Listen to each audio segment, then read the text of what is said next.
Hello, my name is Gil Frank. I am a character animator, but also the one who did the cloud system for Devils, Angels and Dating. As we are in production with, we have worked on this for a few months, and we need to, everything is set on this huge cloud system that I have been creating.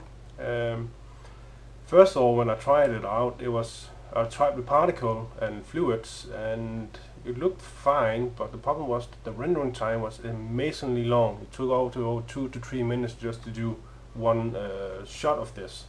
So I figured we have to find another way to do this, and but looking around on the web page, I found a link where I have from that link I created these kind of balls all over the place, so you can see, and each ball has is a rendering of basically save a lot of rendering. Now this whole shot here with all these balls and not particles, but of course cloud, is down to about 30 seconds to 25 seconds on my computer. So I want to explain to you how I actually did the whole cloud system. First of all, I did just one ball.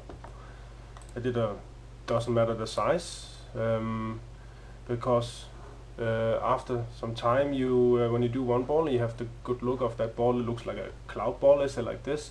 I've made a lot of instances of that, so basically it's just rendering out one ball 100 times, and that's why the rendering time is so short, and it's looking alright.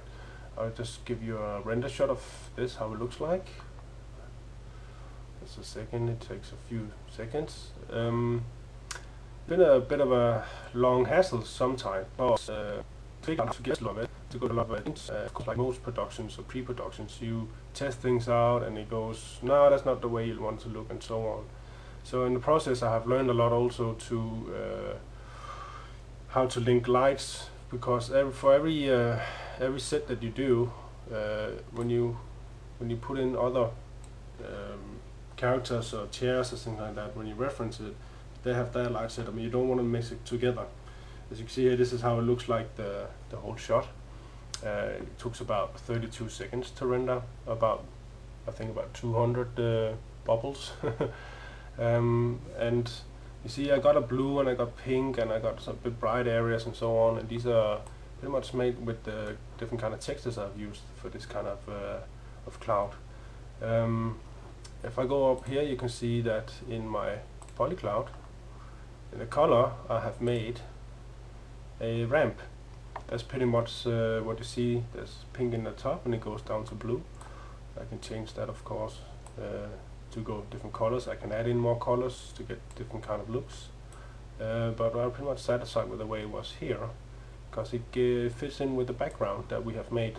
You're not seeing this shot because this is a reference that we put in, but they have some kind of a same hippie colors, as you can say.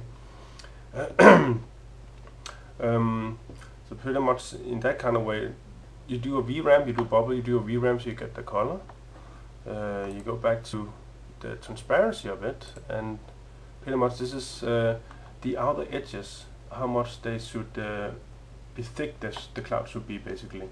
And this is a little thing to play around with, so you get the kind of right kind of cloud kind of deformation on the sides of it. So done one of those, pretty much doing this a few hundred times. So you can see we have down here, we have high definitions of them in this area, and then we go to low polygons of them because it's more of the outside. The whole stage is of course centered in this shot here, where we're gonna have chairs and the characters floating around, and it's gonna take more rendering time. I've added in towers because we want to have a kind of effect with these towers also, as you can see in these guys.